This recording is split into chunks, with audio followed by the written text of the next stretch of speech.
वैसे तो 100 दिन का कार्यकाल किसी भी सरकार का एक्शन प्लान तैयार करने का होता है। फिर भी धामी सरकार के 100 दिन का कार्यकाल पूरा हुआ है। हमारे साथ पुष्कर सिंह धामी जी बातचीत करने के लिए मौजूद हैं। सर, बहुत बहुत बधाई आपको, क्योंकि आपने 100 दिन का कार्यकाल पूरा किया है। क्या क्या उपलब्धियां इस 100 दिन में रही हैं आपकी?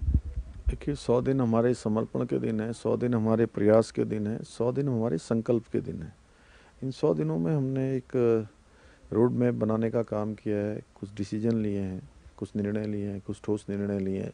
सरलीकरण, समाधान और निस्तारण जो हमारा मंत्र है, उस मंत्र के आधार पर हम आगे बढ़ने का काम कर रहे हैं। अनेकों क्षेत्रों में, चाहे समान नागरिक संहिता का कानून उत्तराखंड के अंदर लागू करने की बात हो, 3 एलपीजी सिलेंडर रिफ़िल करने की बात हो साल के अंदर गरीब परिवारों के लिए, हमारा विधवा अवस्था, विकलांग अवस्था, वृद्धावस्था पेंशन बढ़ाने की बात हो, बढ़ाया है हमने। दोनों बुजुर्ग दंपतियों को परिवार के अंदर पेंशन देने की व्यवस्था की है।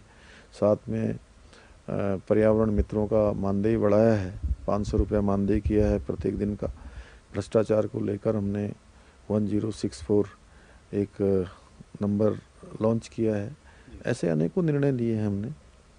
सर, एक चीज़, दो बहुत मुद्दे महत्वपूर्ण हैं। एक तो रोजगार और दूसरा पलायन। पलायन पहाड़ी क्षेत्र से बहुत ज़्यादा पिछले एक दशक में हुआ है। रिवर्स पलायन को लेकर सरकार क्या प्लान कर रही है? आपका क्या विज़न है आगे का?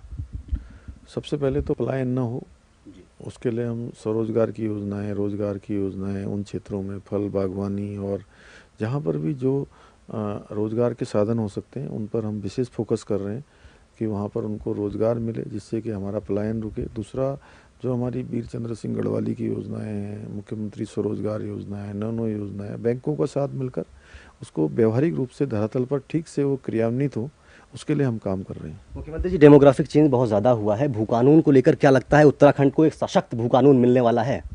उस दिशा में हम काम कर रहे हैं, ठोस हमारी कार्रवाई चल रही है और सब पहलुओं पर अध्ययन करने के बाद, विचार करने के बाद उस पर निर्णय लेंगे। मुख्यमंत्री जी, कांवड़ यात्रा की शुरुआत हो रही है। क्या इस बार स्पेशल रहने वाला है कांवड़ यात्रा में? धामी जी का क्या प्लान है इस बार, क्या विज़न है? क्योंकि बहुत ज़्यादा श्रद्धालु इस बार बड़ी संख्या में आने वाले हैं। देखिए, 4 धाम यात्रा चल रही है। 4 धाम यात्रा में इस बार रिकॉर्ड तोड़ श्रद्धालु आए हैं।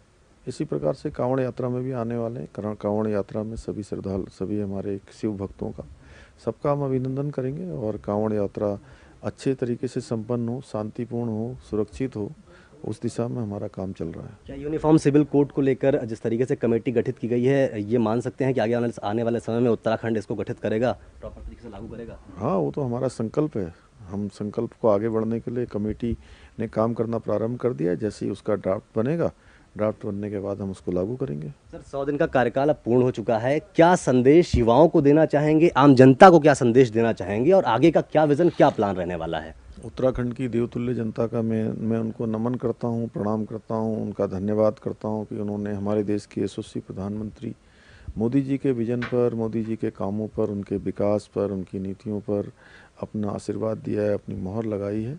हम उनके सबके, उत्तराखंड के आंदोलनकारियों के, उत्तराखंड के शहीदों के, उत्तराखंड की देवतुल्य जनता के सपनों के अनुरूप उत्तराखंड राज्य को आगे बढ़ाने के लिए काम करेंगे। हिंदुस्तान का हम श्रेष्ठ राज्य बने, उसके लिए हम आज रोड मैप बना रहे हैं, उनको धरातल पर उतारने का काम करेंगे और हम हिंदुस्तान के श्रेष्ठ राज्य के रूप में जाने जाएँ। ये हमारा विकल्प रही संकल्प है, ये संकल्प हमारा सिद्धि तक जाएगा। बहुत बहुत धन्यवाद सर आपका हिंदी खबर से बातचीत करने के लिए। तो हमारे साथ उत्तराखंड के मुखिया पुष्कर सिंह धामी जी मौजूद थे, और 2025 तक उत्तराखंड को अग्रणी राज्यों में से एक बनाना है और उस विजन के लिए सरकार काम कर रही है, दृष्टि पत्र को लेकर काम कर रही है। कैमरामैन विजेंद्र तुड़ी के साथ मैं अंशुमान मिश्रा, हिंदी खबर, देहरादून।